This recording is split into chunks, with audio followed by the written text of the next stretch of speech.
Even here anymore.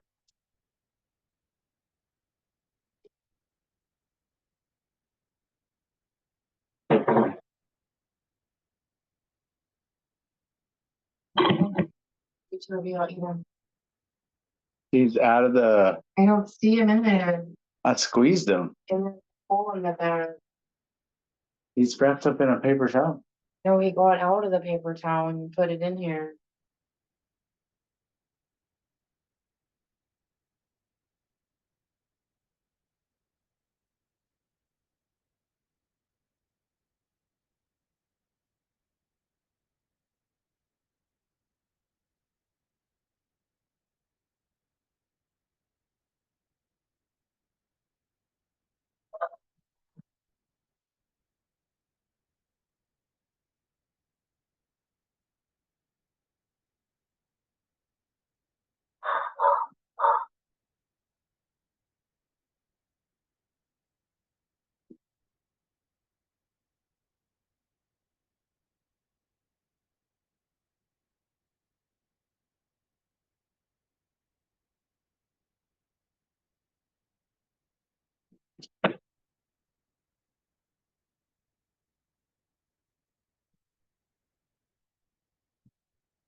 Hi, David.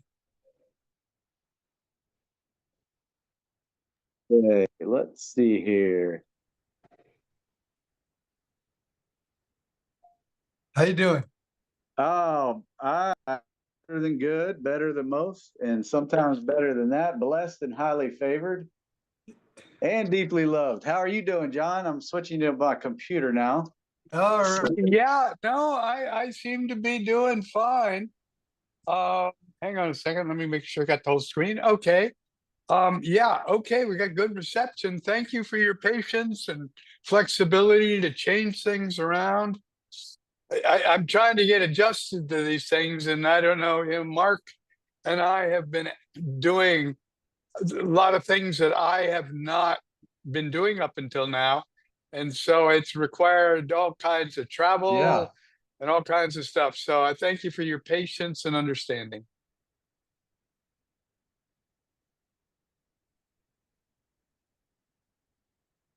All right. Come on.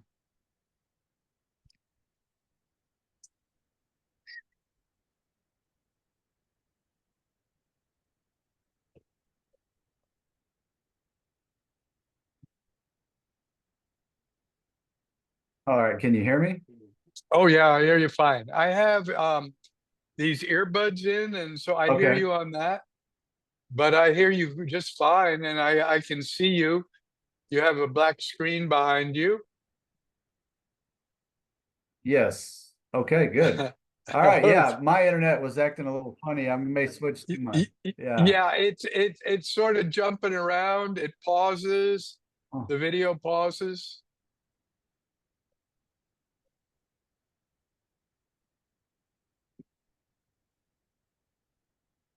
Okay. Stand by one moment here. I'm gonna see if I can get my here we go. Okay, got it. Oh. Okay, we're good. We're squared away now. Okay. So All this right. message is recording, or this video, and I can send it to you when we're done. Thank you. I really appreciate that. And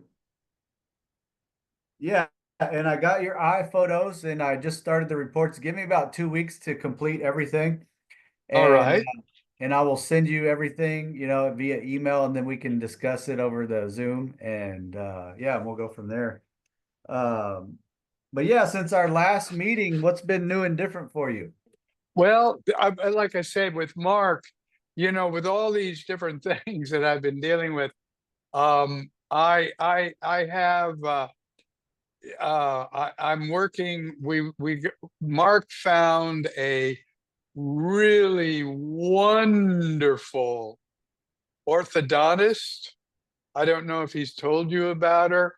He's in a treatment plan with her, and he found her so good. It's like you, Mark suggested that we go. And I don't know if you know Miami and you know the area here, but her office is down in south of Miami, just past the airport in a place called Coral Gables.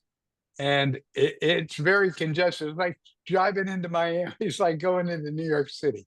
And so it's quite a chore to get there. It takes a good hour if there's no traffic. And so we have to go down there. So we were down there yesterday or the day before, excuse me, or Tuesday. I'm not sure. But anyway, earlier this week. And then we went to see a therapist because I'm going now, because of the dental, I'm going to a speech therapist. And we did her assessment yesterday. That was the reason we changed the appointments. And then we have an online with her tomorrow. And then we go back to the therapist on Monday. And all of this is in addition to beginning with you and doing things that in addition, I was pretty occupied as it was. So juggling all of it has been a bit, but it is extremely valuable. And as I say, your flexibility is certainly appreciated. Yes. And just know that I had a lot going on last week. My daughter got married on Saturday. Oh, wonderful. Yeah, thank you. And so that was taking up much of my focus. And so now I'm back in action and refocused and recommitted. So here we go. Let me ask you a quick question about it, because I've been through this, with my my two families, two divorces. I raised 7 children, and I on my side, with 2 children I had with my first wife, neither one of them wanted to have children, and one lives in California and one's upstate. But of my stepchildren, 2 of them of 5 have already had children. One has had 3, and another one has had 1. That was 4. And now the youngest stepdaughter has just, she's told me she's about 3 months pregnant. And so I'm going to have my 5th grandchild. And I'm telling you, they're quite changes in your life. So are you optimistic that maybe your daughter's going to give you grandchildren, or do you think you're kind of stuck in our modern day route? Well, she as of now, she says she doesn't want to have kids. But Yeah. I told her 3 minimum. Okay. All right. And I think that's important. So I'll join you.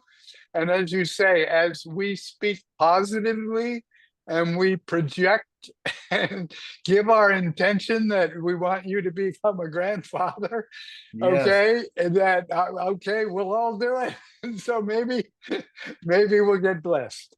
Yeah, I vote her victory, and either way it's okay.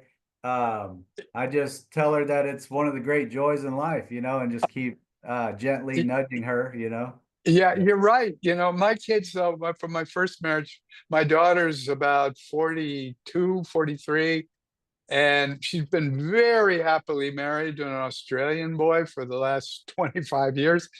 And so she's not, and my son is still single. He's a, a, uh, uh, a chemistry, organic chemistry PhD. Works for a company in California, and he's still single. He's not going to get married. And so, to be honest with you personally, I was disappointed. I didn't let him. They're not going to make a difference. But it is one of the joys, and I think the way I had looked at it is that I think you have to be. I think what happens is they're not optimistic about the future, and I felt that having children was a central part of my life and cultural background, I guess, because everybody all the way up to my generation had children, unless there was some real reason why not. Yeah. And it just seemed to be part of the natural path. And if I look at things, and I probably 90% of the things I see my life as having been very, very successful in really whatever I was endeavored. In fact, life has been better to me than I had ever expected it to be. God has really been there for me and is still there. And I had hoped that we would see things better, but to be honest with you, I can certainly understand it, because I was out of the country for almost 40 years. And so I had kept an idealist opinion of what happens in the United States. And, I wasn't aware of the population boom and all of the different issues that are in the society today, because I was out of the country doing something else. But my kids obviously have seen it. And now that I've been back in the United States for almost 20 years and I see the way things are, it's a lot easier for me to understand it. So anyway, I have reached a very pleasant position with all of that. And as I say, I'm going to have 5 grandchildren on the other side. So that's more than enough. Yes. And I love exploring whatever comes up. It just naturally, organically comes up, so your kid's not having grandkids and even though we may have think we've worked through it, there might be some residual Yeah, I'm suppressed sure there are. emotion. Yeah, so when you think about your children and them not having grandkids, is there anything that shows up in your body like tension or itching or just anything show up, any physical sensation? Um, yeah, I would say so. When I think about it now, for instance, I'll do it because I think these are what I've learned from you already with this thing is that you just kind of put your mind in the position and you feel it. And so basically, yeah, I feel a bit of tension. It's And it's not it's not pain, but I do feel a little tension because it's a little bit of disappointment that I think the root of it in my case, what I'm reading into it is that I have been so blessed with such a great life that obviously when you're a parent, probably for most of us, your first priority is to try to help your children have at least as good a life as you had, and maybe in some ways even a little bit better. And so I was extremely happy with the opportunity I had to raise my children because I didn't have to have them in the United States going through the teenage years when, especially in a town like this is a very nice town where I live, but it's extremely, you go to the high school and you see these kids driving Porsches, and you see a value system here nowadays, and it existed in my childhood, but not much. And I can understand the way the society is now. And that's really, I guess, where I feel my disappointment. It's not so much that I personally am disappointed because my children didn't have children.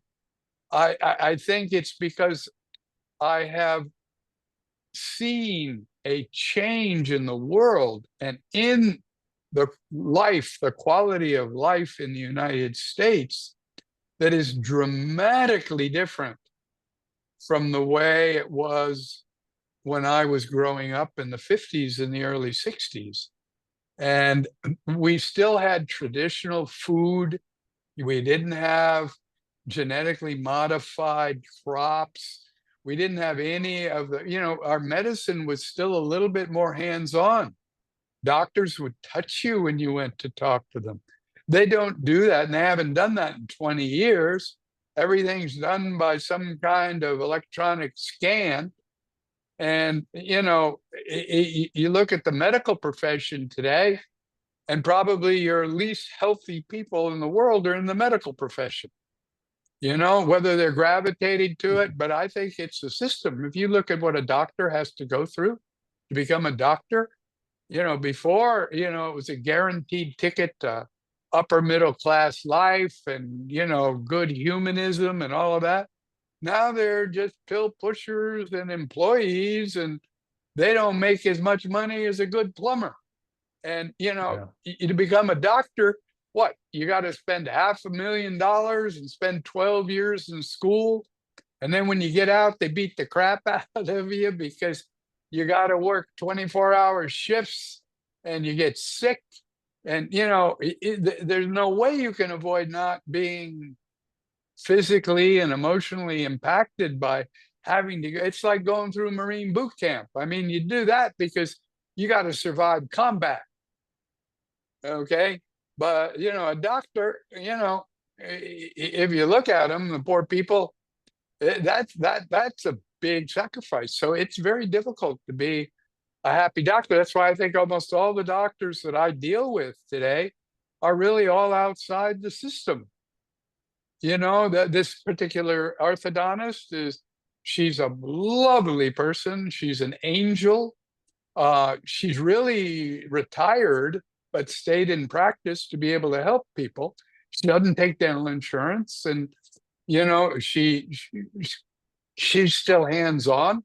So it's like the system has gotten to the point that it's made it extremely difficult because the insurance companies, everything in the United States has been taken over by really what are, government sanctioned cartels. And it's all based on profit motivation. And I'm a capitalist, I'm an economist. So, I believe that capitalism is the best economic system for providing for the people. But when it's corrupted like this, the way the system works today, when your politicians are all bought off because it costs you, $300 million to become $150,000 a year legislator, you ask yourself a question: where is the return on investment? Okay, and so you look at it, and so anyway, that's my story. I'm sorry to take all Yeah. that. No, that's okay. This is perfect. I love for people to flow because in addition to just having a good conversation, information is being transferred, right? You're telling me things with the words you use, the stutters, the blinks, all that stuff is information. Oh, great. So I am, taking notes here, taking a little snapshot, and it allows me to ask questions. Wonderful. Yeah, going back to that tension, where is the location of the tension? Is it when you think about your children, not having grandkids, is it tension in your throat, in your chest, in your shoulders, your back, your stomach? Where does it show up? It actually goes all the way up and down the body. It starts in the right foot, okay? And it works on the meridians. And so, I can feel it through my toes because I'm standing where I am. I'm at a standing desk talking to you. And so I'm vertical. And so when I'm vertical, I have because of my hip problems and everything, I have a great deal of problems sitting. And so I've been spending most of the last year standing. Okay. Except for when I get into a yoga position or I do I've got a whole house full of different exercise equipment and stuff that I use to keep my body moving. And well, here I'm in a stationary position, but I'm standing. And so as you can see, I'm sort of moving up and down and around. And what it does is it relieves the tension, and it's circling the hip because it's a chain. The reason I'm going to the orthodontist is to get the TMJ jaw thing fixed because I've got, tightness here behind in these fascial points. I do that with Mark. We do the human garage, and along with that, I've done all kinds of different exercises and fascial thing. And I've learned that physically, all your stress and all your disease and everything that happens to you is recorded in your fascia. And moving the fascia, you move the fascia. That's why you do all the kinds of things. But have you done that human garage, the organ resets and all that kind of thing? Well, John, I do something, it might be similar. I've watched a little bit of Human Garage, just a little bit. So I just have very little knowledge.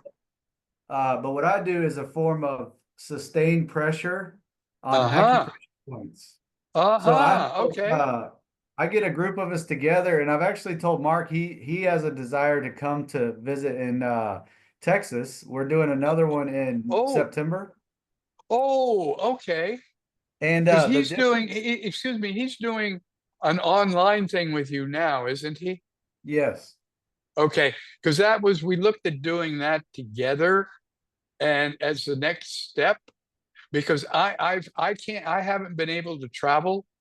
That's one of my problems. I have trouble even in the car, so I have to be careful how I drive and how long I'm seated. And I've tried to make three airplane trips in the last 5 years, 6 years, and I got really sick each time. So I'm not ready to get on an airplane yet. Yeah, maybe we come to Florida and do one. All right. When you get your bad weather, you can come here in the winter. Yeah. Where in Texas are you? Central Texas, just outside of Austin, Texas. Oh, wow, you're out in the middle of the desert. Close to it, yeah.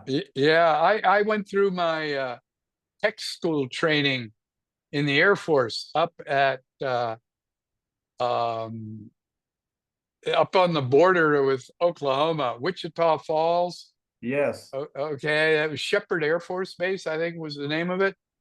And I went through I went through officer transportation school after I got out of college and I was commissioned. I had a great time out there. And we used to go down to Dallas. And you ever go up to Wichita Falls up there? It's right on the border with Fort Sill and the Army. Yes, I have. Yes. Because I always looked at it and said, you know the place, God tries to blow it off the map every year. And when my daughter was a student in school and she had to do a report with me, she asked me to tell her about tornadoes. And so fool with my wife was sitting there at the time, and I said, all right, well, are you ready? Okay. I said, well, tornadoes start in trailer parks because those poor people in the trailer parks are the ones that always get the damage. And every year it goes through there. It's like the people that are on that low land along the Mississippi, for some reason, they keep building. It's like here on the coast in Florida. There are places over here, you ever been over here to Naples, Florida? I've been to Fort Lauderdale and Okay. Panama City. That's the two cities I've been to. Okay, well, Yeah. Naples is it's the modern new American Palm Beach, in the sense that historically, Palm Beach was a winter resort that Flagler built back in the time when winters here were obviously different, but there was no way to get down here. There wasn't air travel. This was in the 19th century. So after he retired, he got out of Standard Fruit. He started with Rockefeller. He was Rockefeller's partner, the secretary of the Standard Oil Company. And after he got out of that, he started another career. And one of the big things was he built all kinds of railroads and hotels all the way down to Key West. And that's who really started developing the tourist industry in Florida. And Palm Beach was where the wealthy people went because it was far enough south to have good tropical weather, but not down in the swamp. And so later on, when they moved south and you got all the way to Key West, but that was the wealthy area. Well, Naples is that wealth at the end of the 20th and the beginning of the 21st century. You go over there, and I'm telling you, you see stuff. I mean, it's gorgeous. I mean, it's really a wonderfully beautiful place. But it got so damaged, the West Coast got so damaged by the hurricanes the last few years that there's those big high rises on the beach that are still really vacant. I don't think they know what to do with them. They'll probably end up demolishing them. But yeah, it's all that whole coast has really damaged. And that's one of the things you hear about it, you see about it, and it goes in the news for a while, but then you get out of it, and unless you're there or you know about it, you forget. And so, but when you go to these places, you see how much disaster there is, um, what Mother Nature is doing, and how really things have changed so much in terms of the weather. You got to believe in the global warming and the changes and all of that. So it's a beautiful, beautiful place, but it hasn't recovered. Yeah. All right. So I've got a question for you. Sure. Have you had some challenges understanding how to move forward with your kids? The ones that are not having grandkids.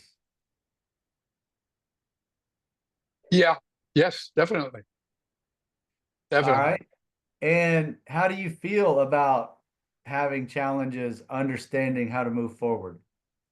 I tried to basically I tried to I would say it's acceptance. I would say it's acceptance because if you want, I'll explain why. Um, uh, as I said, my daughter and I are very close. Okay. But she is really probably a long way my female clone. As I was kind of cloned from my mother, my daughter was more cloned from me than from her mother, but still the mother is right there because she lives with her mother. I mean, in the same town. That's why she lives there with her husband, is because my first wife lives up there. And she went to live there after we got a divorce. She went back to school and got a master's degree. And so, we're all on wonderful terms. I talk to my ex-wife there up there at least once a week. And And what about your son? How do you feel about the well, challenges you have there? there's where more acceptance is, because what it is. I've talked to my ex-wife about it several times, but I've never talked to him about it. I just thought, Jonathan, I would, growing up, I just thought, well, this kid, he's different. He's super intelligent, okay, but he has no real social life. He's never had a girlfriend, but he's not gay. And I talked to my ex-wife about the thing, and what found out, and she was the one that told me originally. This would be, say, 15 years ago, probably now, when I was overseas. I'd never thought about it. I just thought, it was a little bit of a strange behavior, and he always wanted to be on his own. He never really wanted to be in the family group. You kind of had to push him to do things in the family. When we would have a family dinner, if he could get out of it and go eat in his room, he'd do that. Yeah, and he was studying all the time. We just thought it was strange when he was in high school and college.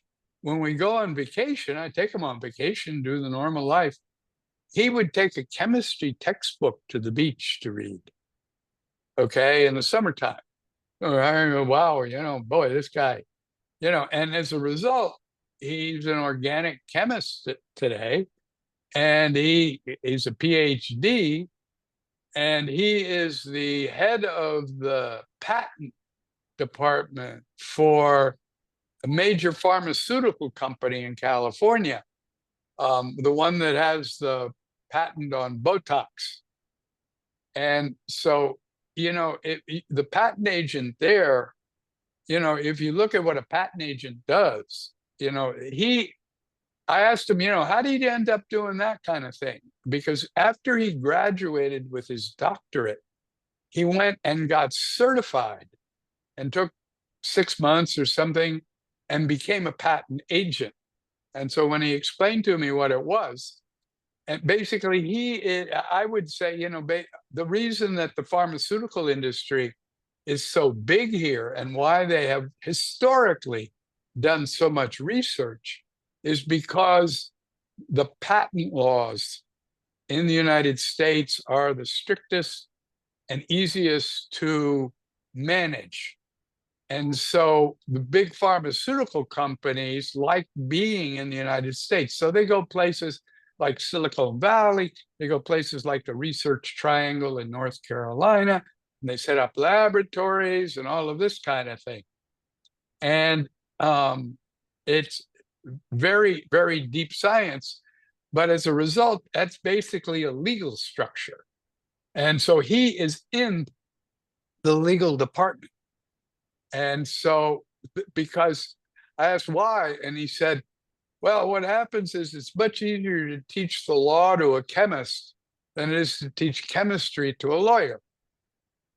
And so he's there. So he's like the guy, for me, since it's really intellectual property, he's sort of like the guy that has the key to the safety deposit box, because he's the one that manages their into the legal part of the technical part. The lawyer can't do shit if the technical stuff's not right. And I said, how long are those patents you have to read? Because I used to have to do those SEC reports, you know, that you have to do as a public corporation. And I mean, just reviewing the part of the goddamn 10K and all that kind of thing was, you know, it's all in legalese. You know, the US systems, most of them are built around lawyers and the legal structure. Well, I said, well, how long is the patent? And I'm thinking, you know, you know what a chemical patent would be like. You got all these pictures of molecules and, you know, all this stuff. And he said, they're 800 pages long. I go, they can be. And I go, my God, yeah, maybe one time I'd force myself to be able to get through 800 pages of some kind of technical information like that. But this is what he does as a living, and he's good at it. Well, that's a long story to explain my entry into it. When I talked to my wife about it, she said she always believed it's what they call Asperger syndrome. And I'd never heard of it. Okay, all of that kind of thing. When I was younger and the kids were growing up, they were just starting, when he was a kid, they were just starting to give kids Ritalin. And back in my day, shit, man, they sent you to the principal's office and he took a paddle and he hit you in the butt. You know, Yeah. if there was something, you know, it was a different life. And so I had no idea. So, you know, I look at it and I've seen it and I've studied it. And I've realized, because I have talked to psychologists about it when I was back years ago, when I was going through analysis, and they said with these things, it's not really something you can discuss directly with the person. I mean, he's so smart, you know, he must know, and he's gone through issues, health issues, that many years earlier than I had them. Okay, and you know, I've seen the results of what it is to live in Yeah. today's So world. what's happening, John, is his analytical mind is trying to think his way through health. And Yeah. I'm here, as you've Okay. seen in our last conversation, our feelings are how we heal and how we find our highest levels of health. Is feeling good or feeling happy and enthusiastic actually allows your body to do what it's supposed to do. It's when Well, we're like, I don't want to feel that, you know, avoid that, push it down, you know, separate yourself from your feelings. That's when it starts creating tension and disease shows up. okay. So All when right. we process these emotions, so like the information you gave me with your son, there is grief that is active with your son about understanding how to move forward with him. Yes, that's correct. And then also holding back your expression to him. Mhm. So remember, when you're holding back, that means you're pushing down your Mhm. feelings. All right. Yes. And I love simplifying this stuff. Expressing how you feel is so important, even to the ones we love, and if it's uncomfortable. Oh, yeah. Yeah. Okay. So let's acknowledge that grief and say a few things out loud, you know, some new decrees, and see how your body responds. You know, see if you Okay. feel a little lighter. All right, so here we go. We'll say out loud, yo, grief, I touch and I stay. Yo, grief, I touch and I stay. And I love my grief into my joy. And I love my grief into my joy. Yeah, and I'm already feeling shifts in me right now. Uh, I feel energy moving. Okay, and so here's how powerful you are. Is that what's your son's name? Jonathan. Okay, I love Jonathan's grief into my joy. Oh, I love Jonathan's grief into my joy. Yeah. Yeah, yeah, See, yeah. we can do this. Like we can heal inside of us what they need. What they need. And Yeah, that and obviously will help them. yes. So the next time you talk to him, he will be completely different. Oh, That's how this works. He's getting this upgrade right now. He's sitting there uh, reading a book right now going, why do I feel these tingles? okay. All right. All right. I 'Cause got it.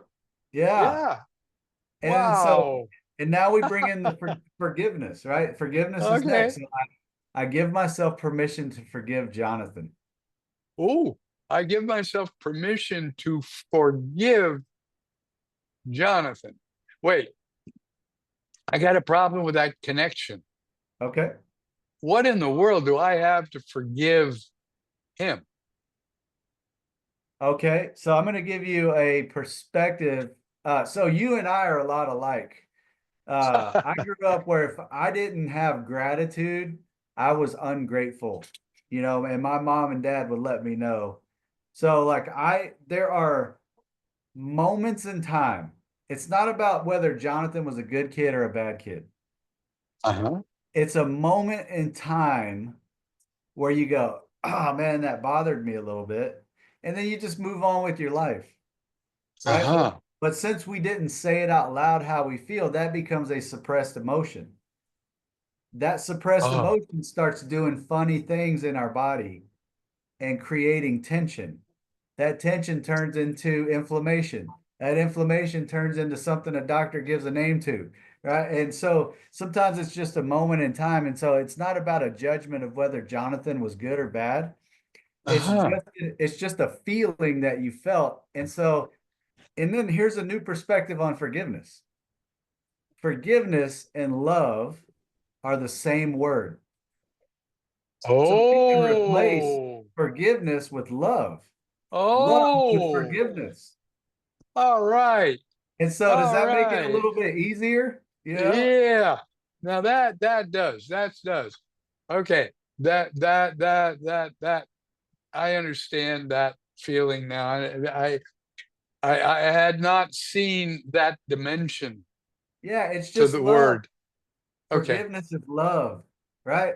Instead Yeah. of being, and like, oh, I wish he would have had kids or I wish he had a girlfriend, that whatever that little thought in that moment in time that caused a little bit of, uh, it's Yeah. just, oh, I'm gonna bring love into the situation and I forgive it. I'm just touching my memory with love, right? So here we go again. I give myself permission to forgive Jonathan. I give myself permission to forgive Jonathan. And I give myself permission to forgive myself. And I give myself permission to forgive myself. Okay. Yeah. And I understand how to move forward with Jonathan.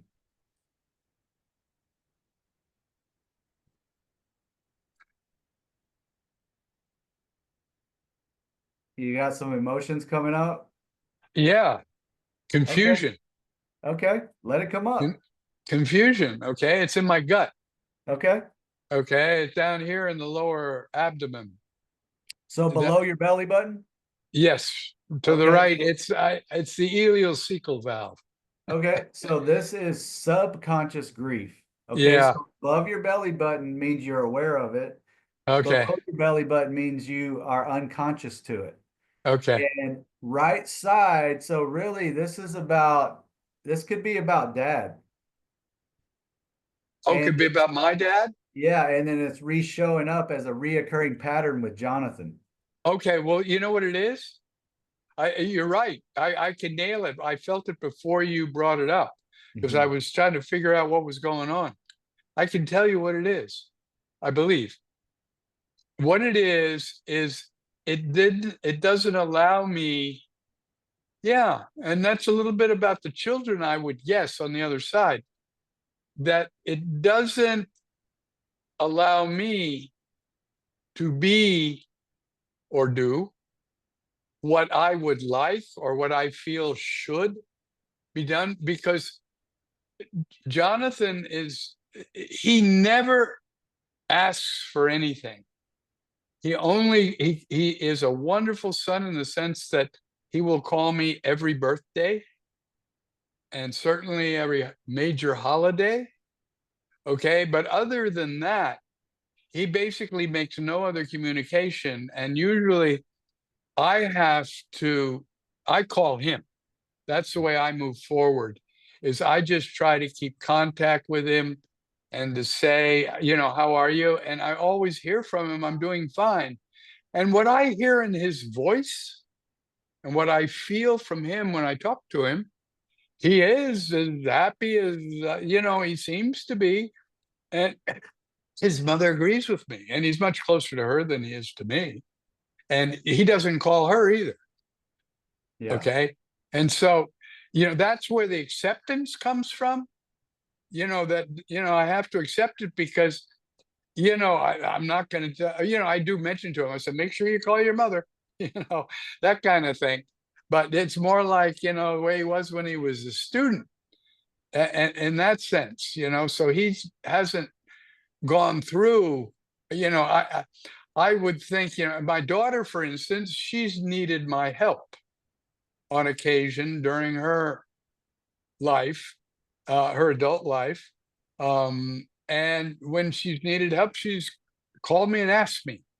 So I've always felt as a very helpful, contributing father that's been able to maintain a very positive, active relationship with his daughter. And I would like to have had him be more like that because it would help me put meaning in my life. I guess that's really where So the this is emotion what is. yeah. So what you're describing is what has already happened, right? So we can make a new choice Okay. and it will happen. When you Oh. really get into these teachings of language, Hmm. our language is not descriptive, it is creation. Uh, So even if we think we are describing the past, yeah. we're still creating more of it All right. right now. So what is your highest choice with your son? This is where we get to understand how to move forward. So when you Oh, think about the best real possible outcome with your son, what does that look like for you? I would like him to um to be honest with you, I think it would be to be more interested in some of the things that I'm interested in, because at this point, what I've learned is like I say, on the surface, he seems happy, but he did go through severe diabetes for a little while. He was never fat. He was always very thin. So it's more like type 1 diabetes, but he's got it under control. He's smart and he fixed his diet. But, he basically kind of stayed as a teenager or a college student, and the way you are in that, I don't know how you were. Maybe you had a different one, but man, I'm telling you, what happened to me in college at the end, I mean, it was a wonderful experience. But like they say, it's like a 4-year prolongation of adolescence. And so, you're out on your own, so you can do whatever you want.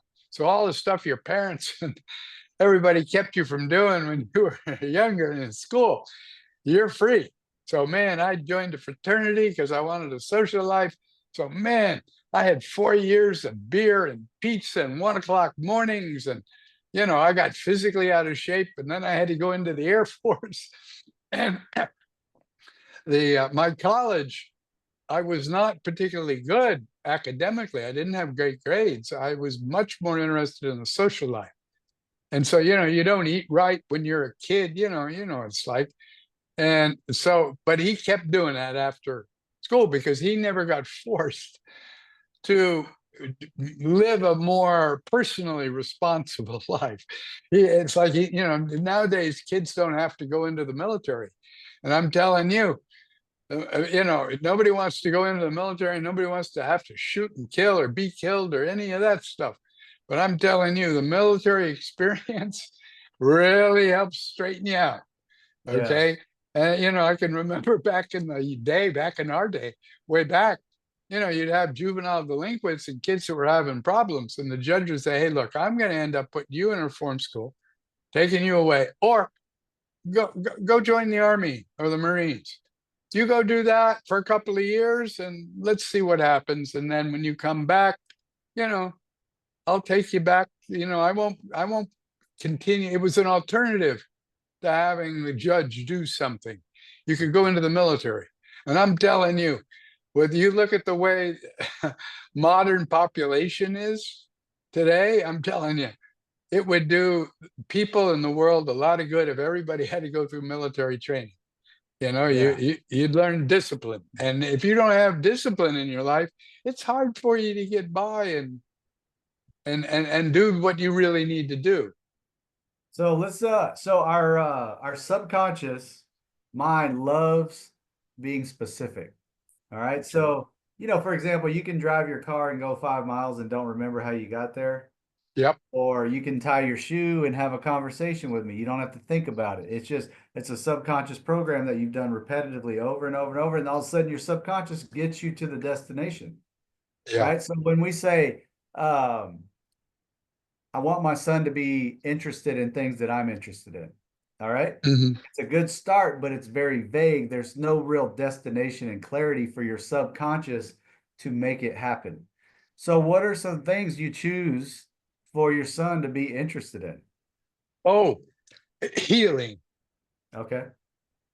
And what else? And that, well, I give it that's the example. That he was more open-minded. Okay. Okay. Because I'm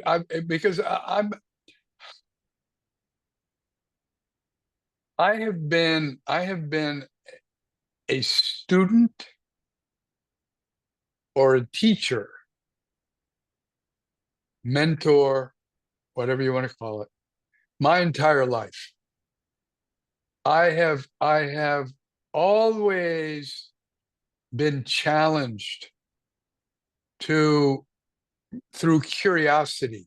I have a tremendous amount of intellectual curiosity.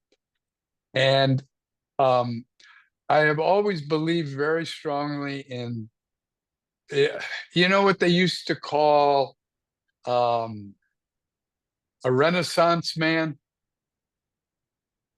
Yes. Okay. You know a fair amount about everything. You may not be the number one in the thing. You're kind of more of a generalist, but I've found it to be extremely enriching, like travel. My experiences in life, what I've had, my life has been an adventure. Okay. And I love it. And I loved it. And when I'm retired and I got all these issues, it's a little tougher to do because I can't travel. And that used to be the center of my life. I used to have to travel for work. That's why I was happy to retire. I was traveling 40 weeks a year and I was flying internationally. Okay. And so, I'm living the life of a well-paid American expatriate business executive. So I had all the perks. Okay. So alcohol was a big part of my life. So, every time you go out to a business dinner or nothing, I spent a lot of time in social activities. And once they moved me back here to run the company, when I became overall, I had to travel down to the divisions because I was the only person that lived here in Florida. My office was down in Costa Rica. I had a small one here and one other person, but I traveled every week and go down there. And I loved my life, but it was really taxing on me. And I didn't have, I tried to do all my exercise and everything. But when I was in my own location and didn't have to travel so much, then travel was a lot more fun. And I was able to maintain a really good routine and because it's the routine that I was able to do with my running and everything. I could get up at 5 o'clock in the morning. And in Latin America, when you live in a place like Chile, you get up at 5 o'clock and you see more people coming home than you see people getting up to go out. Okay. And so being a North American, my cultural issue, which is what ended up ending my second marriage more than anything probably, was I was able to be contrarian. And so I was able to do everything I wanted to do or needed to do. And I was never crowded out. I never had any trouble.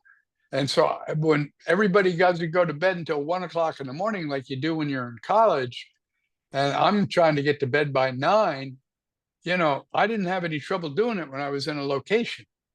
And so I was able to live a very ordered life.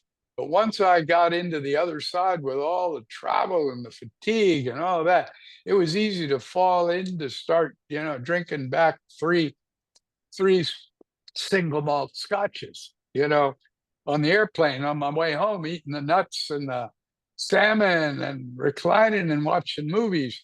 I mean, it was a good way to relax, but it's not good for your health. And so I'm sure that my subconscious, as you're saying it, I believe it, subconscious is what has got me so that I can't travel, so that I can't go back and do what I did all these years. I can't eat the same rich food. I used to eat in the best restaurants and stayed in the best hotels. I really had a great opportunity and I lived it to the hilt. And so I had a great time. And it came back to haunt me, and it's still to an extent haunting me, of course. And So, mhm, yeah, well, you don't have to agree to that. okay, So, all right, yes, I understand that that is a fact right now, and you feel your body's telling you right here, right now, you can start to think, speak, and feel your new choice. right. This is fun and easy. I travel with ease, right? Like, Oh, start to say these things, and your subconscious will make it happen. For example, with your okay, son, let's go through the 5 steps with your son with subconscious grief. all right, And then we'll go into some imagination work where we're starting to paint that picture of what you choose in your life, moving from this now to your next now and all your right. next now. All right. So here we go. So saying out loud, yo, subconscious grief. Yo, subconscious grief. I touch and I stay. I touch and I stay. And I love my subconscious grief into my joy. And I love my subconscious grief into my joy. And I give myself permission to forgive my dad. And I give myself permission to forgive my dad. And what do you forgive him for? Not being there. And you notice how you said you had to travel, for work. So Yeah, same matter, right? So yep, have you been yep, beating yourself up for not being there? yeah, All right. So yeah. say, oops. Yeah. Say, oops. Oops, oops. Yeah. It's that Yeah. easy. Wow. Wow. Big. Very powerful word. Oops. Boy, you're not kidding, my friend. Boy, you nailed that one. Yeah. And just say, I give myself permission to forgive myself. I give myself permission to forgive myself. Yeah. Okay. Yeah. And I Yeah. All right. understand. Yeah. I understand how to move forward. And I understand how to move forward. I understand how to move forward in my joy. I understand how to move forward in my joy.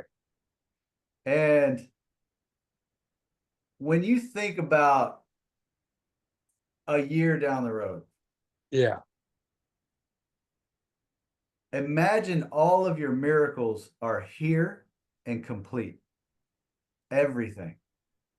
Everything you desire in your life is here and complete. What is new and different now that all your miracles are complete? I am emotionally content. Yes. So what does that mean? Tell me what you feel. I'm emotionally content is vague. I know it's vague. I know it's vague, but that um So when you're well, emotionally content, are it you would be my pain will go away, or I will be able to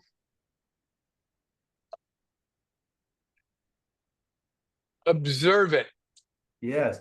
How about this? I love my pain into my enthusiasm. Oh, oh, oh boy. Oh boy. Hey, that's a biggie. Okay. I love my pain into my enthusiasm. Yeah, so All right. enthusiasm, even though we're in your imagination 1 year Right. from now, Uh-huh. enthusiasm is here. Yeah, So that's correct. okay, so you're enthusiastic. And what else? Tell me about your relationship with your son. What miracle has showed up for you there? Um, what miracle has shown up? Oh, that he was able to completely correct his diabetic problem. All right, so let's word it in this way, right? So I'll tell you why I word it. I call this there's a limited realm that puts a ceiling over our head, and then there's this realm of all possibilities. When I Okay. say I'm going to eat healthy today, I'm not going to McDonald's. I will notice every McDonald's that I drive by because I brought focus and attention to it by my words. Right. Okay. So the opposite, so diabetes is about losing the sweetness of life. It's literal. That's the literal emotional connection. Losing Oh, sweetness of life.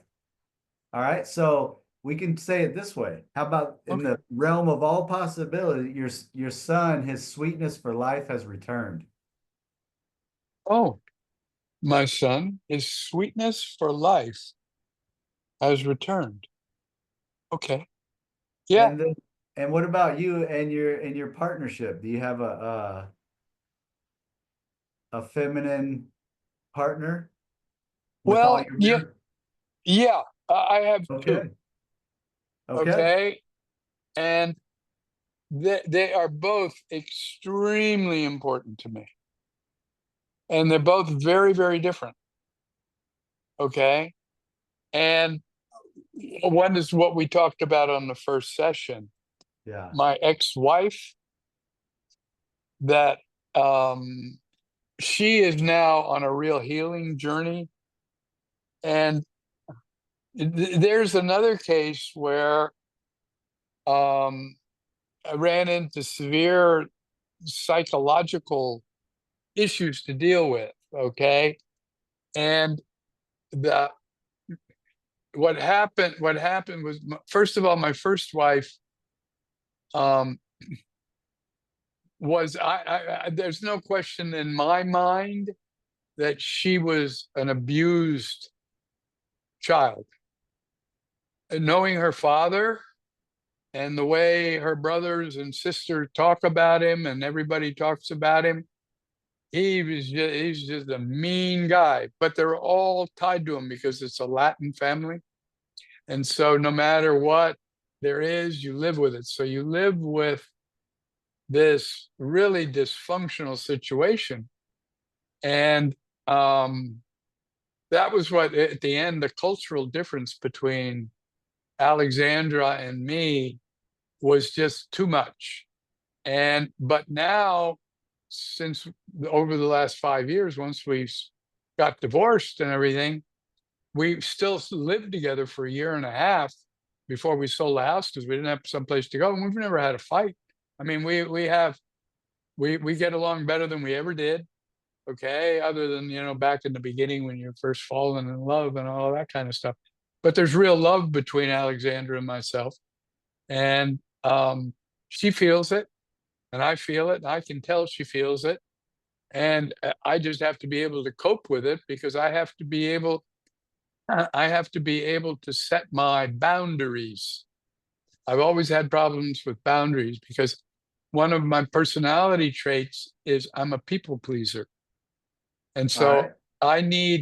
I need, that's why I try to surround myself with people who are well-intentioned givers Yes. and takers. I don't have many friends. I mean, all my friends were at work. And so I lost them once I retired because they're all out in Latin America. And once COVID hit, we really kind of lost communication with everybody in our past. And so but Alexandra and I got through it. We got our divorce. We finally got the house sold. We got that done. She has her own place. I helped her pay for it, even though wasn't legally required to do it. And so I've helped her and she appreciates it. And I still have my stepchildren love me. Okay. I mean, we can't get together much because I can't live their schedule. Their life is too chaotic. They don't get anything started until 7 o'clock at night. And for them, there's no big deal with going out on a weeknight to 1 o'clock. And Yeah. they're adults and I couldn't do that even when I was younger. So I had to do things as a businessman, but not like that. And so by choice, I don't spend much time with them because they're not really available in the day. And their lifestyle is very different than mine. And it puts me in a stressful situation. So I communicate with them and all of that, but I'm not active really physically. They live near me. Most of them live near me, but I don't see them very often. I do text them and but Yeah. it was there. I think I'm rambling, but That's all right. So let's recommit to your imagination. 1 year from now, we've got your son all has right. found his sweetness in life. Okay. You have found your enthusiasm, which means ease is all throughout your body. Right. Opposite of dis-ease is ease, right? So you've got ease back in All your right. body. Your body feels great. All right. 1 year from now, Ah, your body feels great. Your son's living his best life. Your divine partner, right? Who's with you? and the Yeah. other woman. Okay. And that's an interesting thing because Anne and I have been together for almost 12 years. So And tell me about what the perfect outcome is for you and Anne. The perfect outcome, your miracle. okay. It's to live next door to each other. Yeah. And what city? Somewhere near up further north here, in the east coast of Florida, because the east coast of Florida has much better weather than the Gulf Coast. Yeah. So You've always got the ocean breeze, but the expenses of it are so great that it's very difficult. You don't want to be down here in the South. This has become too urbanized. And that's what I've found where I live now. I live in a lovely apartment. Okay. It's a second floor apartment. You can see a little bit behind it, but it's on the second floor and it's surrounded by trees. So I have shade and all of that. And fortunately, I have hurricane glass, but not so much for the hurricane, but for the silencing effect, because there's a lot of traffic that goes by outside. So I have to be careful because at night it makes noise. So I want to get back to something that's a more natural environment. I want to be what city? okay. Well, the one we found that we liked so much was Vero Beach. Okay. So 1 year from now, you and Ann are living next door to each other in Vero Beach. Oh, Okay. And what are y'all wow. doing? What are y'all doing with your miracles complete? What are you and Ann doing? Oh, we have activities together. I mean, we have so many things in common. That's why we stay together so much, because it's been a professional and personal relationship, but it's never been sexual, but it's very intimate. I have no secrets from her. She knows everything about me.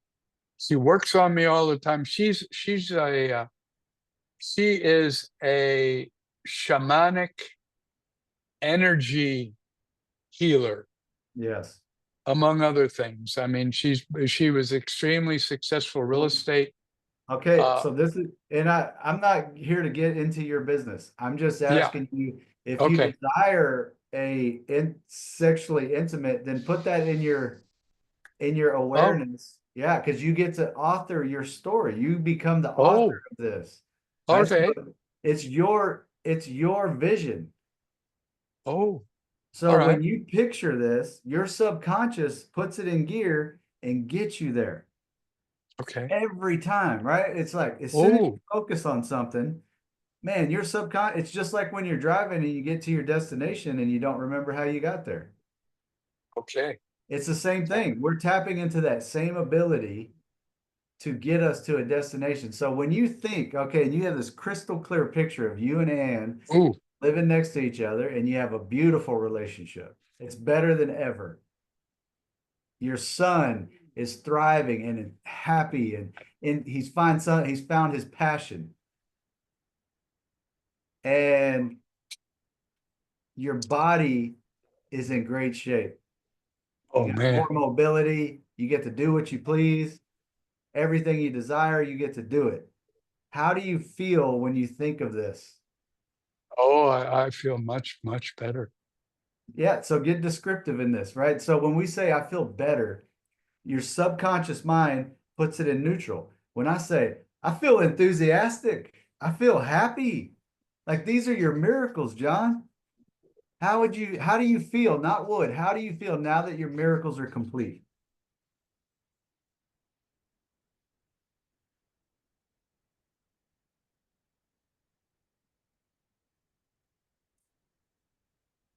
Relaxed, Yeah.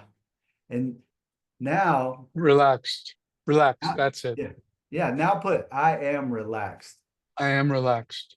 and let it land in your heart. I am relaxed. I am relaxed. Excuse me. Yeah. That's That's lunch. yeah, and that's resentment leaving, right? That's forgiveness Oh, returning, resentment leaving. Burps are about resentment. in our world and with Ann and my world, what we should talk about, you always burp on the truth. Yeah. Okay. And what happens is when you get older, it'll happen to all of us. What happens to all of us, and it's happened to her, and it's one of the things that we have, is that you have all of these, what I call them, you have all these plumbing issues. When you get older, for a man, you start having prostate issues.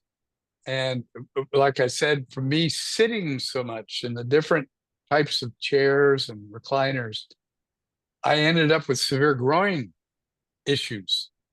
And what the Western doctors diagnosed, because I had to have a hernia operation, I had all kinds of stuff. And like I said, the ileocecal valve and all this kind of stuff. So while I've been standing here, when we've been talking, it's been that whole line, that fascial line from up here all the way down the right side, which is the side that's had to support the left side because the left side had a more severe break. So now my alignment, my right leg is longer than my left leg. And so that throws me off. I have to wear arch supports and different things to get around. Um, and as a result, I'm having a great deal of difficulty controlling my urination. Okay. And it's because I've been doing all this therapeutic work, trying to get my hips back in line so that my organs line up properly. Because what's happened is I have, according to the doctors, and they did CT scans and all of that, I have a bit of my rectum and it seems my bladder pinched down at my hip. And as a result, that blocks my digestion and my urination. And so I'm under pressure all the time. It's a tension kind of issue, and it's with me all the time. And when I wake up at night, I haven't made it to the bathroom. And, I have to clean up in the morning and all kinds of stuff. And, I have to find some way to deal with all this stuff because the regular doctors couldn't help me. And so I've been using physical therapy. That's why I'm with Mark. He's helping me an awful lot because he's a man and he knows things that a woman doesn't know, because Anne is the female and she's been through the female problems. And she's had a lot of trauma in her life and many near-death experiences and all of that, more than me. So she's had a lot more go on to her, and she's 19 years younger than I am. And okay, so I'll ask it this way. Were you allowed to feel anger growing up?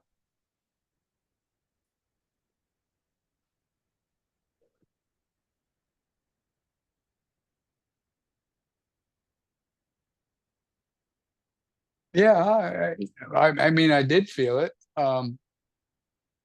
Were you allowed to express your anger? I'll ask it that way.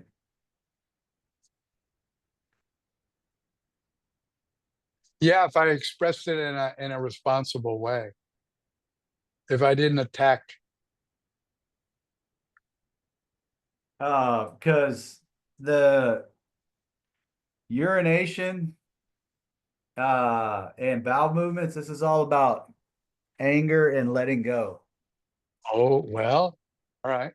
So if you held back your expression of anger, then that may be one way of that this is showing up in your life is challenges with bowel movements and challenges with urination. And Okay. yeah, so let's go through this and we'll see All how right. he responds, right? So say All I right. give myself permission to feel my anger and it's okay. I give myself permission to feel my anger, and it's okay. Yeah, say it Okay. again. Say it again. I give myself permission to feel my anger and it's okay. I give myself permission to feel my anger, and it's okay. I never would have thought that. And I love my anger into my forgiveness. And I love my anger into my forgiveness. I'm still having a little difficulty making the anger connection.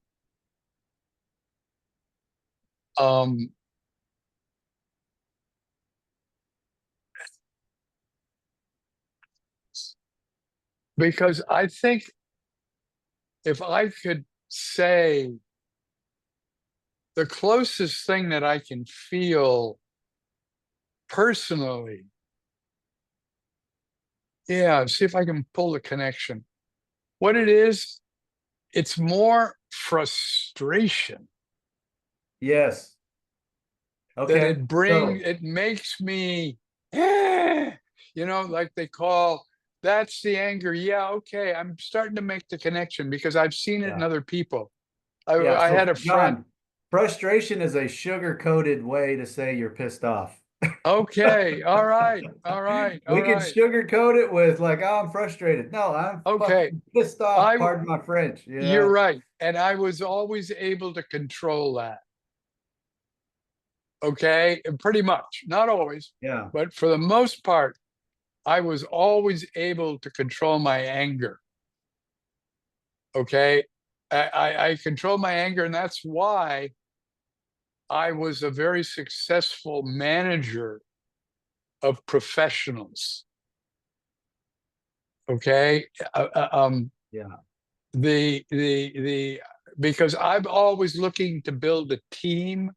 I want people to build and work together as an organization. And so my job as a father or a boss, but when I left the company, I had worked my way to the head of running the biggest part of the corporation. I was running a business that was $3 billion in sales, and I had 22,000 employees. And we shipped bananas and all kinds of fresh fruit all over the world. And I bought my last job. Part of my last time was going to Korea and signing the contracts to build 3 big $150 million container ships to carry bananas. And so, I had a huge deal. And when I always look back on it and I look at it, and I had such a great time, it's because I helped all the people around me have a great time, because I wanted to build a team. Somebody that didn't fit in, I usually didn't have to fire them, very rarely to have to fire them. They ended up leaving on their own. And so I was able to build a team of people that were top drawer. And so they were my best friends, and they were like family. Okay. And I was always able, I never yelled at an employee. Never in my whole time. Okay. That I'm aware of, that I can remember. And so I always took pride in that. But as a result, I built a lot of tension, particularly in my jaw. I remember seeing myself, I would grit my teeth. So Yeah. this side, this is where the TMJ started, when I'm sitting at a desk. Okay, because somebody comes in and says something and I can't say it because it puts me under stress, and I got to bite my tongue and not say something. So there was, but it was frustration usually. So yeah, that's really anger. Okay. All right. And I agree. and it's okay with calling it frustration, but really, I think Okay. at this point, because your body's giving You you so better much, say it, anger. yeah, it's giving you Accept it. so many, yeah, and so many Accept it. signals. Yeah. Accept that I do have anger. I think maybe that's part of the issue. I haven't been able to accept certain realities that I thought I didn't have it. I understand that. That's a very excellent example. Excellent. Thank you. Now I understand more about what anger is. It doesn't have to be something that, somebody pulled a gun on you, or, Yeah. it doesn't have to be, Yeah, it doesn't have to, yeah, it's a small thing. It could be a small thing and it just yeah, festers over time. right, And then right. it shows up as bladder issues or, urination issues. Because think about this. This is the way my mentor taught me. He goes, P, you're pissing, right? You're pissed off. Oh, And so anytime you feel a bladder issue or a urination issue, yeah. give yourself permission to feel your anger. Feel my anger. Yeah, Okay. yeah, I give myself permission to feel my anger and it's okay. And just sit there with it. And then you can, when you're ready, I love my anger into my forgiveness. So forgiveness is what is actually pushing the anger up Okay. to come to in your experience. So forgiveness is what really is coming to the surface. Because that's the opposite of anger. And it's just like, hey, acknowledge this anger, Oh, and forgiveness is what is the result. really? Yes. Forgiveness? Uh, Forgiveness is the opposite of anger. Yes. Yeah. I never related the two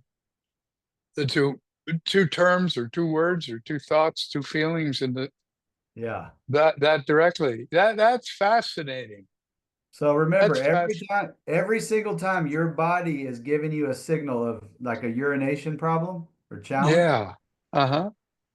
tap into or give yourself permission to feel your anger and it's okay. Well, that's going to happen 20 times a day. Perfect. So you get 20 Okay. opportunities to love your anger Yeah. into your forgiveness. And then bowel Oh, my movement. anger. Yeah. So bowel movements is about letting go.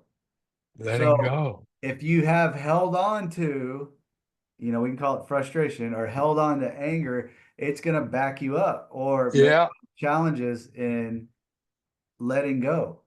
Right? Your Okay. subconscious takes us literally. It's like God has a funny joke about, if you don't feel supported in your life, you're going to get back problems. If you don't let go of something, you can't go to the bathroom. If you're pissed off, you get urination problems. It's if you're having trouble understanding how to move forward, it's going to show up in your foot or your legs. Say that again, please. So with legs, it's about understanding Uh-huh. how to move forward. So get it standing under Oh, understanding. understanding and moving forward. Oh my Yeah. goodness. Boy, do you nail it. Thank you. Boy, I'm telling you, I knew after that first session we had, and I think I told you at the time when I was here with Mark, I can feel your gift. Thank you.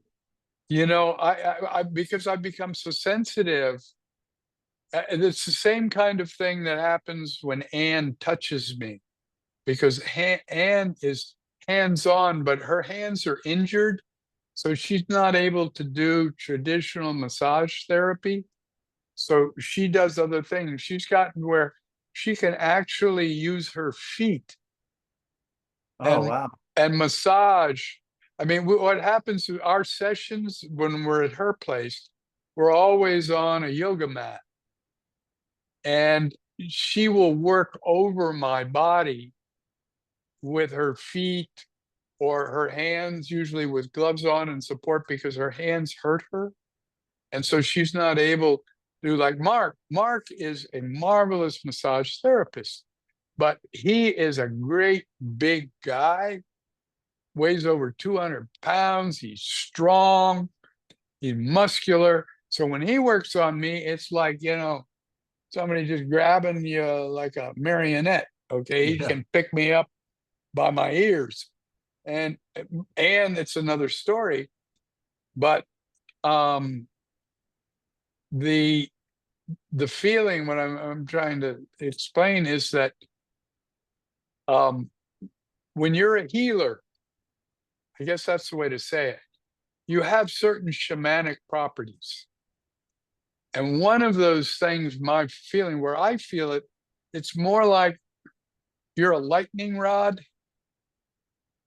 And the people in my life that have been really recently making big changes in my life, my Kundalini teacher, I did a Kundalini class yesterday, and the lady came back from her vacation. And what I feel is that they're grounding me. I can feel that there's energy that comes down, as I say, with Kundalini. Do you ever practice Kundalini yoga?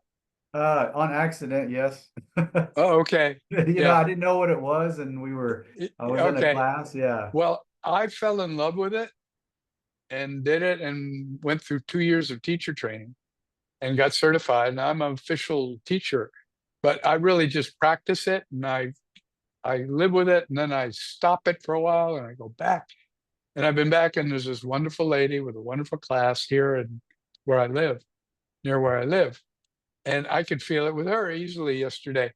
It's like when we go through, because with the Kundalini, you do a lot of breath work.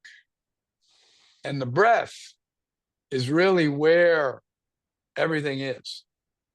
And when you get good breathing, that's how you relax. Yes. Okay. So I know what it means to relax, and I can get to that state on occasion, but I'm not there all the time.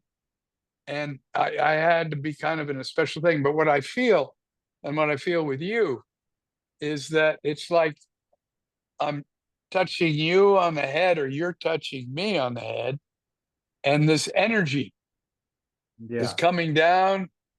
And what most of it is this energy coming out and goes back out through my head and goes down to the ground through you, Yeah. like you're a lightning rod.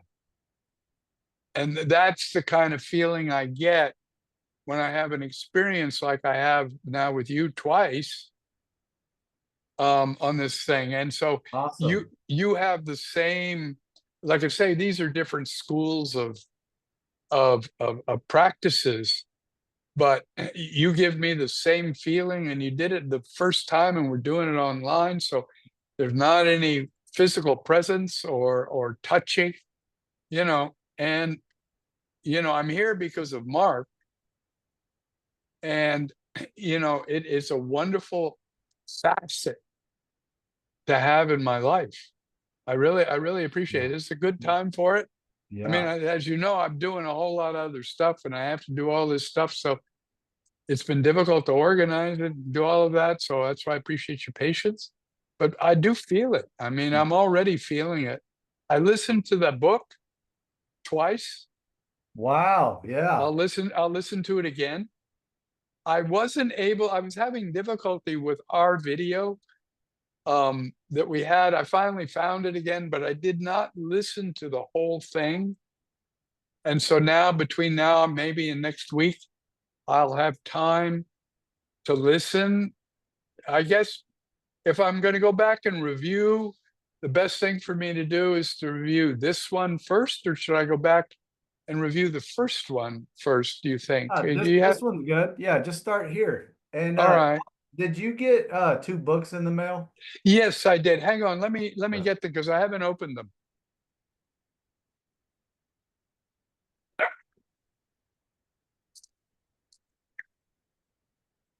Huh.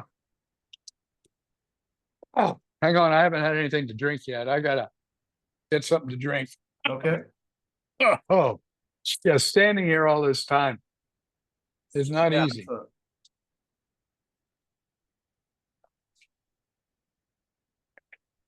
Oh. Oh, thank you. That felt good. Conscious language, the logos of now, and my word made flesh, yeah, version so 2. My Word Made Flesh is a reference book. Okay. Okay. So when you have a signal, like trouble urinating, you can look that up in that Oh, book. okay. So if you've got jaw pain, you can look that up. You just Oh, go to the index hang in the on. back. Let Yeah. me open these. I haven't got them open yet, Yeah. if you don't mind. No, not at all.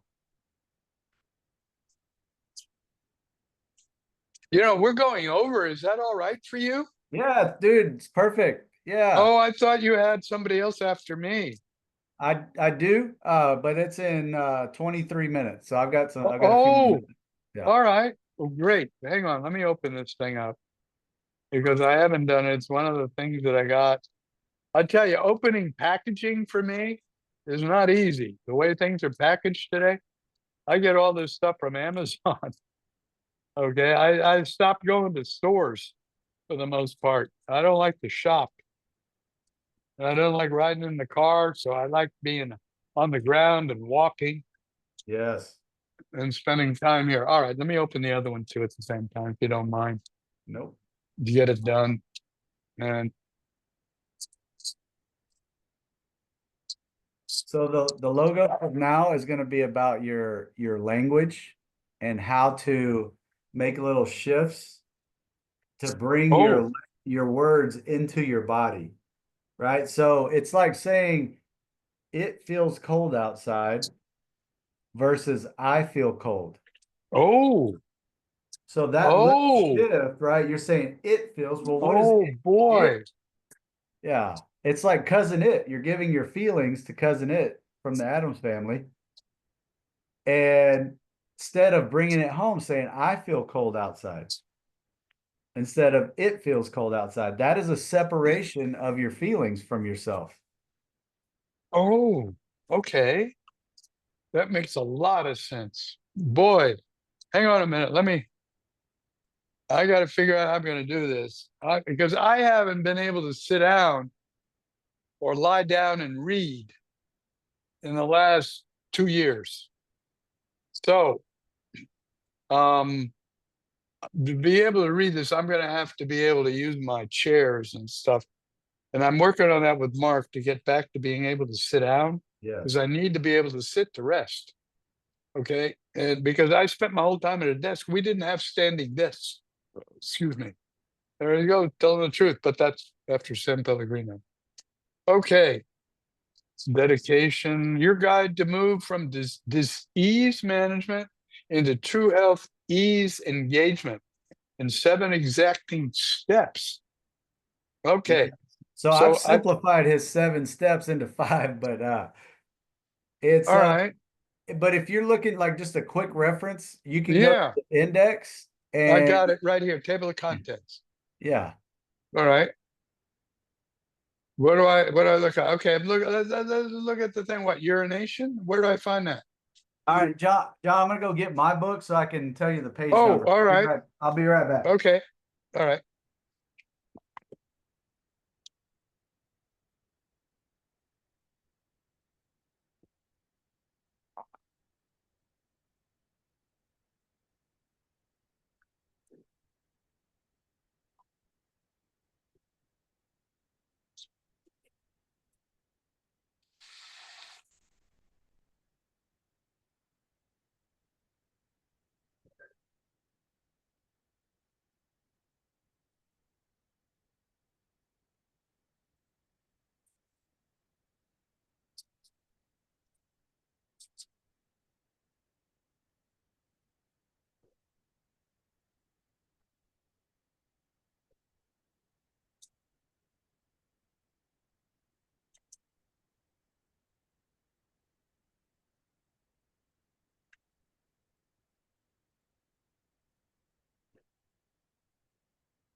Okay, I'll get cooking when I'm done here. Oh, you too, huh? You like to cook? Oh yeah, yeah. That's me too. Yeah, I'm a firefighter, so I know I cook a lot. Oh, Yeah, oh, I didn't know that. That's what you were doing in your other life. Are you still doing it? I still doing it. Yeah, Are you a volunteer fireman or are you employee? full-time paid employee. Yeah, Really? yeah, So are you EMT? yes. Oh, that's okay. I had no idea. I was wondering, I was thinking, did you spend time as a pastor? And No. did you work in a church? Because you have really captured, religion. Having me listen to that lady's book. What a great name she has. I can't ever remember it, but what a Florence, great, yeah, Florence Scoville Shin. Yeah, oh, what a great name. yeah. And the narrator, the lady, young woman that reads the book is really good. That was really enjoyable. And Anne and I together, Alexandra and I to an extent too, but mainly with Anne, we have actually become quite spiritual. And it was something that was out of my life for many years. And I've been trying to recapture certain parts of it that I had as a boy, because I had very good religious experience as a boy. I grew up as a Congregationalist in Southern Connecticut. And so our minister was an intellectual. And so these guys had all gone to Union Theological Seminary in New York. And that's like, going to Harvard or Princeton, or, these are guys with just exceptional intellectual ability. And they could explain things out of the Bible to very well educated people, because the people that I grew up with in my town were basically all college educated professionals that were, they worked, not everybody, but most of them worked in New York City. So my life, as I said earlier, was so different. Because we were middle class, and on my street, I had people in houses like ours. We all had similar kinds of houses. It wasn't tract housing. But we had guys that had Italian immigrants that had a construction company. We had the chief executive or president of major US corporations. The head of IBM lived behind my cousin's house. And so I grew up with all these kids because we all went to public school. Back in those days, very few people went to private school, few did. But, you know, there wasn't the social separation that there is in today's society, Yeah. you know, and I can feel it. And I can now, I do now that I'm back in the United States, I understand. I mean, like I said, you go over to Naples and you see those people that used to live next door to me. Because back in those days, a business executive didn't make that much money. You know, it used to be that a business executive, the president, would make like 5 times what the average worker made. And now it's like 25 times. Yeah. So, you know, they've jacked up. The money has taken over everything. And the corporation is a great example. Okay. All right. Um, So on go ahead. page, so you brought up prostate. So go on page 61 on My Word Made Flesh, this book here. Okay. This Okay. That book, is after quick reference guides. That's quick reference guides, page Yeah. 60. 60, All right. on 61, if you scan down the page. Oh, this is a nice book. Yeah, it says prostate. Can you see? Oh, quick reference guide to glands and organs. Yes. All right. Wow. All right. Prostate. Is it time to feel and deliver your full creative expression? Yeah, all right. And then the next column is your upgrade. Love feeling, embodying, and delivering my full creative ideas and genius. All right. Yeah. I got an example for you. Yeah. You know what it is? Go ahead. Like I said, you know, I was used to running a big corporation and having this team of people and getting paid and having a successful career and, you know, making the earnings estimates and all those kinds of things. And I don't do any of that anymore. But my close group of friends that I hope and I would hopefully you are certainly there now. But my permanent things that I built over the last 15 years really have been Ann. Okay, Mark. I also have a really good physical trainer that comes to me on Saturdays, and he helps me. I've been to chiropractic. Yeah. And all of them have thanked me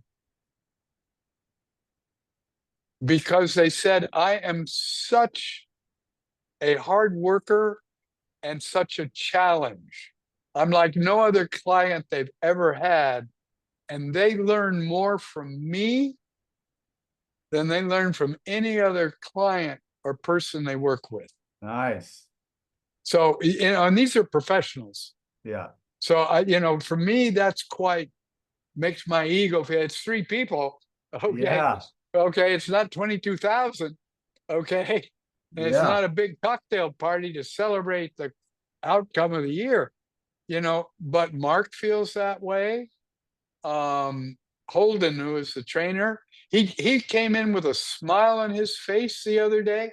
I hadn't seen him in about a month and a half because, you know, I got these shingles and it got these outbreaks, and it comes along with, I've got these viral warts that are coming out through the skin. I've had all these skin conditions over the last couple of years, and I never had them before. And I've got these sores, and when the shingles comes out, it gives you this big red rash. And Holden is he's about 43, and he's just had his first child, his wife. And so I didn't want to take any chance that my virus, because the shingles is the chickenpox virus, Yeah. and it comes back out, and it's an ugly rash, and it's painful, and it hurts, and I get all these issues. And so he touches me, and we didn't want to take any chance that his baby could have a problem, because, I don't know what his vaccination thing is, but those vaccinations apparently have a big piece to do with this thing. Then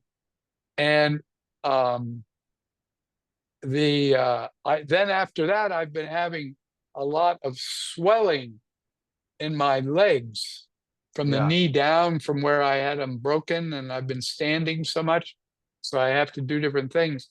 But that's gotten a lot better, and he finally got in here. But why he was congratulating me or thanking me was because I got him to start. I made him. He didn't want to do it. I made him stay with me the last time and go through one of the organ resets from the Human Garage. And he came in with a smile on his face, and because he didn't want to do it. I told you it wasn't a pleasant experience, but I made him do it, and because I had to do it. And he came in with a smile on his face coming up the stairs. He said, I got all my clients doing the Human Garage. And he's a really top drawer trainer. Yeah. So he goes, thank you. That's your creative genius. And Mark gave that to me, Yeah. but I made him do it because he's the boss and the trainer. He tells me what to do. Yeah. And I made him do something he didn't want to do. Yeah. Well, John, I require prepping for my next call. Oh, I'm sorry. No, good. It's all good, man. I had a great time today. Yeah, just let me know when I'll send you a link so that we can schedule our next call. Yeah, what I wanted to do, what I was trying to do, what I think I've got set is if we could do 3:00 on Wednesdays, that works, because I have one other good friend who I did Kundalini yoga training with, that when he's in town, he's not here next week, but the week after he's here, I have lunch with him from about noon until 2:30. Okay. And so that yeah, gives me time to get back. The next 2 Wednesdays I have available. Actually the next 3 Wednesdays I have available. So yeah, we can do that every Wednesday at 3:00. Okay, so that will carry us through this training session, right? Yes, sir. And then we decide where we go from there and what we do. But do you Yes. usually keep relatively active contact with the people that go through this program with you?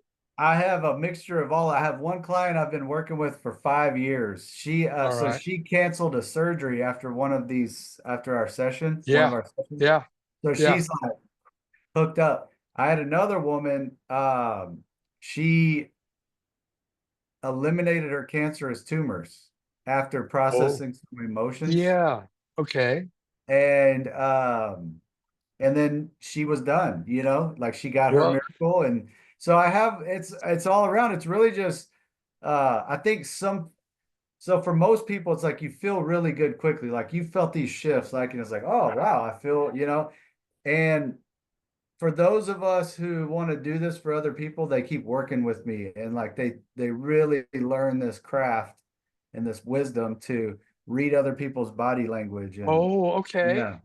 Yeah, wonderful. Because, I believe, to be honest with you, what I'm thinking with this thing, because of our experience, because this is done online, and because all of these people that I work with, I either have to go to them physically or they come to me. Yes. All right. And so this is a wonderful alternative to me to be able to do something that, like I told you, I've been a lifetime student. And my challenge, the last big challenge that I've had, was doing the Kundalini. I loved Yeah. it. I mean, it Yeah. blew me away. I had my Kundalini moments and that kind of thing, and that was all there. So I've been through a whole lot of this. What I would call it is sensitivity building, to the point where I've become hypersensitive and oversensitive. Yeah. You know, before you could kind of ignore things and walk through it and all of that. But I Yeah. think I Well, need John, to. I require getting off of here. Oh, yeah, I'm sorry. Yeah, All that's right. all good, man. It's all good. No need to Wonderful. apologize. I will We'll see. see you next Wednesday. If you have any questions about the books, just send me a text. I will. Thank you Okay. so Have a much. great day. You too. Bye All bye. right.